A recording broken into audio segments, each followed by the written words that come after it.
Hey there, everybody, and welcome back to Utility Sports. Today, we're taking a look at the New York Knicks and some discussions that they're having with the Detroit Pistons over guard Derrick Rose. Obviously, Rose has spent some time with the New York Knicks in the past. They have a new GM there, new head coach, Tom Thibodeau, who also has a pretty good relationship with Derrick Rose. Coached him in Chicago, coached him in Minnesota. This would be their third connection here on a third different franchise, something we haven't really seen in the past between a head coach and player.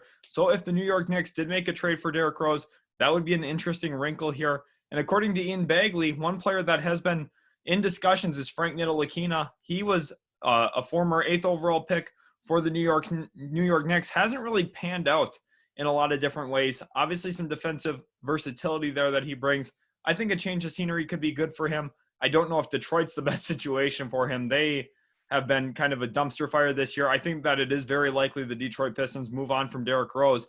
However, I do not think the New York Knicks are the right spot to do it. They are 11-13 this year. They've started out better than many expected. They even had Obi Toppin for most of the year at this point. Julius Randle's been playing some nice basketball. I know that there's a lot of stands for him out there. I'm a little less high on him, but that is neither here nor there. The focus now is on the Knicks making a move for Derrick Rose, and I just think this is a bad move, to be completely honest.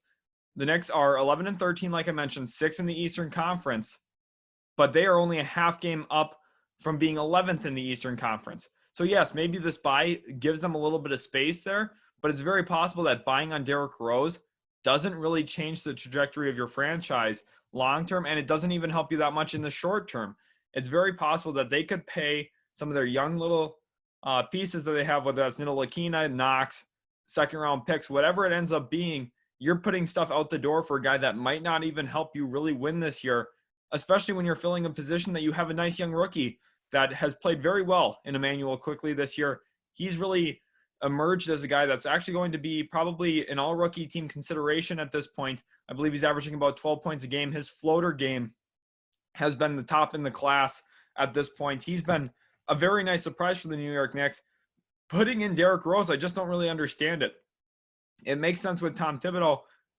As someone who had closely monitored the Minnesota Timberwolves, I had always been making the joke about the Minnesota Timberwolves. Tom Thibodeau's relation there, bringing in Jimmy Butler, Luol Deng, Taj Gibson, and Derrick Rose as well. He had been very focused on guys he had coached in the past. Joakim Noah had been rumored to the Minnesota Timberwolves, and now we see him interested in Rose again, and I just don't really understand the reasoning. I don't think that there's a legitimate reason why Derrick Rose should be a guy that the New York Knicks are seeking right now. I don't think that he's a guy who really elevates that team to the level that they're going to need to be a surefire playoff team out in the Eastern Conference. Remember, right now, they're ahead of teams like the Toronto Raptors, who played poorly, the Orlando Magic. They've been severely injured this year. Two of their starting five, in Markelle Fultz and Jonathan Isaac, out for the year with ACL injuries. And they're still only a game back of what New York is when New York's playing well at this point. I just don't think that the New York Knicks really are the place that should be buying right now. In fact, I think that they should be doing the opposite. I think that they should sell high on Julius Randle right now. Some team might give you a first rounder or even two with the way he's playing. That is a ridiculous amount of assets for a guy who I really just don't think is worth all that much. He's on the expiring part of his contract. He's going to get a big contract this offseason if he continues to play how he has. And I don't think the New York Knicks should be looking to do that with him. I think that would be a mistake. The Knicks, I've been trusting the new management there with Leon Rose. I thought that they were making the right moves moving forward to surround themselves going forward. I really like Obi Toppin a lot. I thought Emmanuel Quickley was a solid pick. I also thought that, they were smart, being a little, more careful in free agency, didn't get locked into a long-term contract. I really like that for them. But now a move for Rose, putting some of those young assets out the door, there's no reason to be doing that at this point if I'm the New York Knicks.